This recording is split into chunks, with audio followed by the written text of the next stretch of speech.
کہ اللہ نے مجھے حکم دیا ہے، میں نے تجھے ذبح کرنا ہے، تیری گردن پہ چھری چلانی ہے، تو پھر ابا حضور میں حاضر ہوں، آپ کیجئے، عمل کیجئے۔ رب العالمین نے حکم دیا ہے، آپ اس کے فرستادہ ہیں، آپ اس کے پیغمبر ہیں، تو پھر عمل کیجئے۔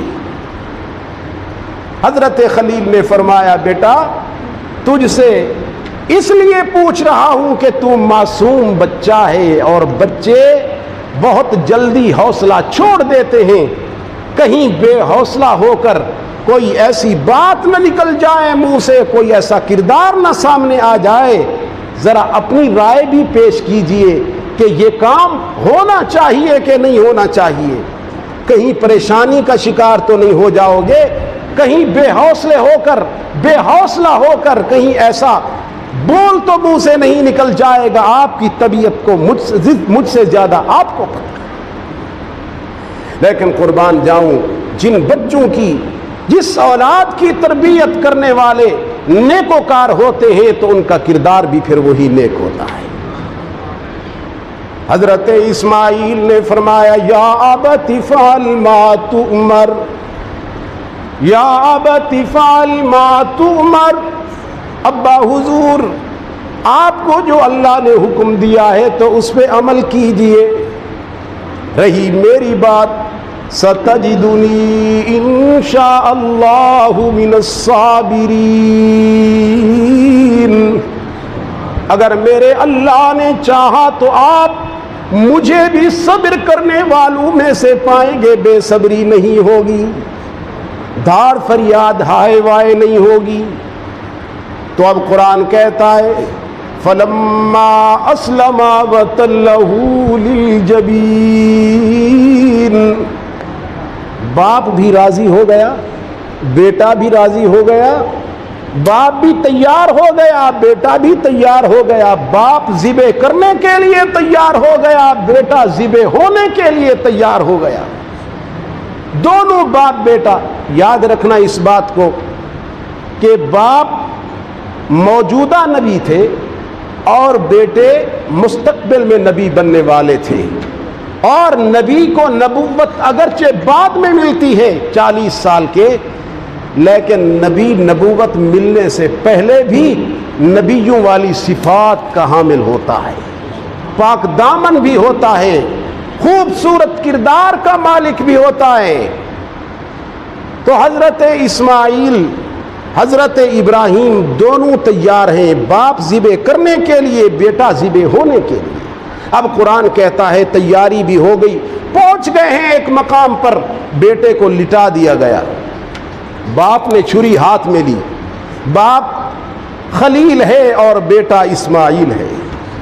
یہ بات میں صرف وہ کر رہا ہوں جو قرآن میں آ رہی ہے، قرآن کی آیات ساتھ میں پڑھ رہا ہوں، اور دعا کرتا ہوں کہ اللہ قرآن کے اس عمل سے، قرآن کریم کی اس روشنی سے آپ کو بھی فیضیاب فرمائے۔ قرآن کریم نے فرمایا فلما اسلم وتلہ للجبین، آپ نے لٹایا، چھری پھیری، اور روایات میں تو بہت کچھ آتا ہے کہ حضرت ابراہیم نے اپنے لخت جگر کے چھری پھیری اور حضرت کے ہاتھوں پہ خون آیا، اور حضرت مسکرا اٹھے، خوش ہو گئے کہ میں نے اپنے اللہ کے حکم پر عمل کر دکھایا، بیٹے کو ذبح کر دیا۔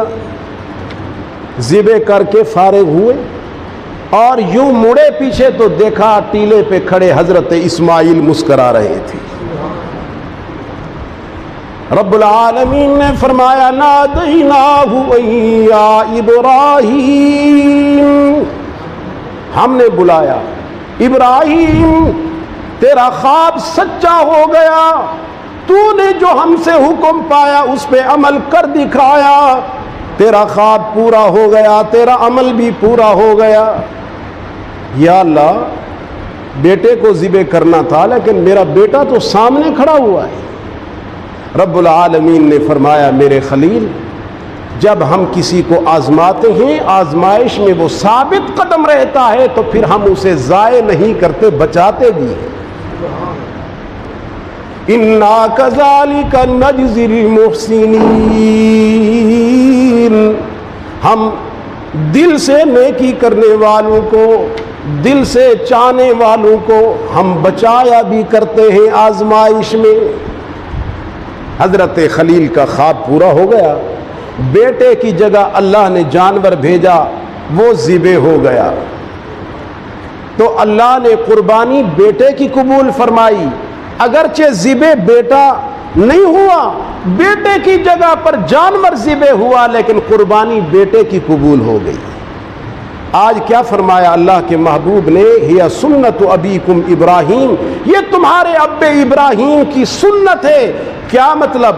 کہ ذبح جانور کرو لیکن جذبہ وہی ابراہیم والا رکھو۔ ابراہیم اللہ کو اتنے پیارے تھے، اتنے پیارے تھے کہ رب العالمین نے قرآن کریم میں کیا فرمایا؟ فرمایا ان ابراہیم کان امۃ قانتا للہ حنیفا، میرا ابراہیم اکیلا تھا لیکن میں رب کہتا ہوں کہ میرا ابراہیم پوری ایک امت تھا۔ ایک امت کئی افراد پہ مشتمل امت بنتی ہے، وہ کردار ادا کرتی ہے تو پھر امت کا کردار ہوتا ہے، لیکن اکیلے ابراہیم نے اللہ کو اتنا خوش کیا، اتنی قربانیاں دیں کہ رب العالمین نے فرمایا میرا ابراہیم تو پوری ایک امت ہے۔ میرے عزیز دوستو، میں مختصراً یہ بھی عرض کرتا چلوں کہ ہم ان لوگوں کے ماننے والے ہیں۔